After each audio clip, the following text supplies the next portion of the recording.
Trigger warning. We live in this wonderful country with a democracy. And so let's use the democracy to take over the government.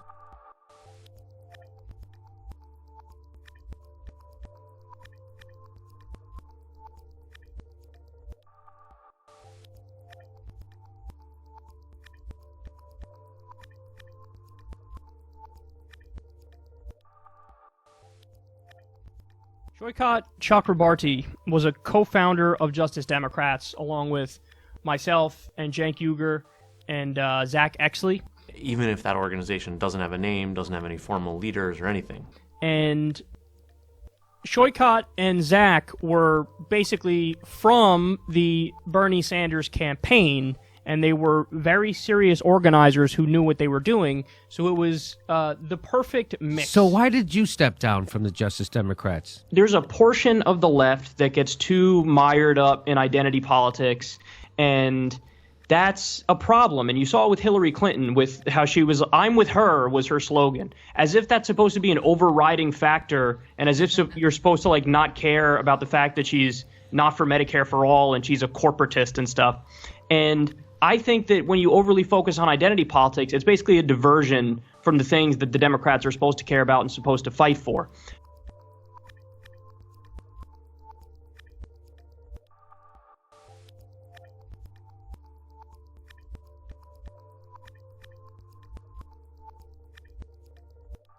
Back in 2016, we put out a call for nominations, trying to capture the diversity of background, of experience of the American electorate, the people that aren't currently represented in office. We got over 10,000 nominations. Out of those 10,000 nominations, we found Alexandria.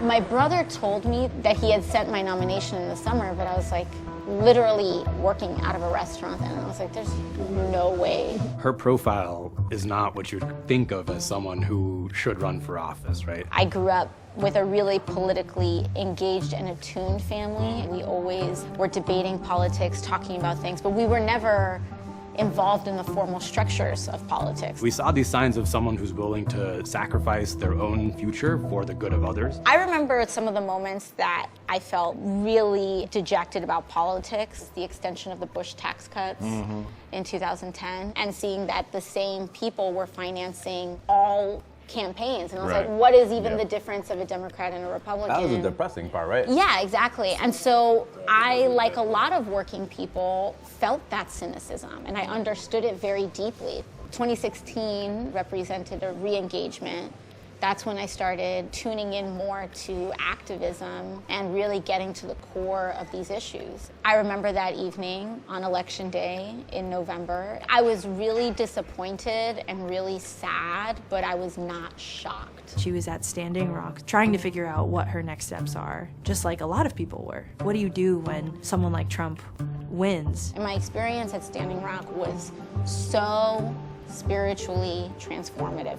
Being there in such an acute moral struggle, you really saw how it was more important than any material thing. And so I walked out of that camp and I was like, what do I do? And then literally that day, I get this email like, this is what you do. So Izzy, one of the people that was working with us at the time, called, and it was scheduled for 20, 30 minutes, and it went maybe an hour and a half. Like, you hadn't thought about running for office or anything at that point, right? No. You just knew you got to do something. I knew that I had to do something. Yeah, we would call people up and kind of walk them through the platform. We would try to call up folks that were like doing all kinds of amazing stuff, right? Every conversation would have a very awkward pitch at the end, because we'd like talk to them about like, oh, it's so great, you're like saving lives, you're fixing stuff in your community, and so do you want to run for Congress, maybe?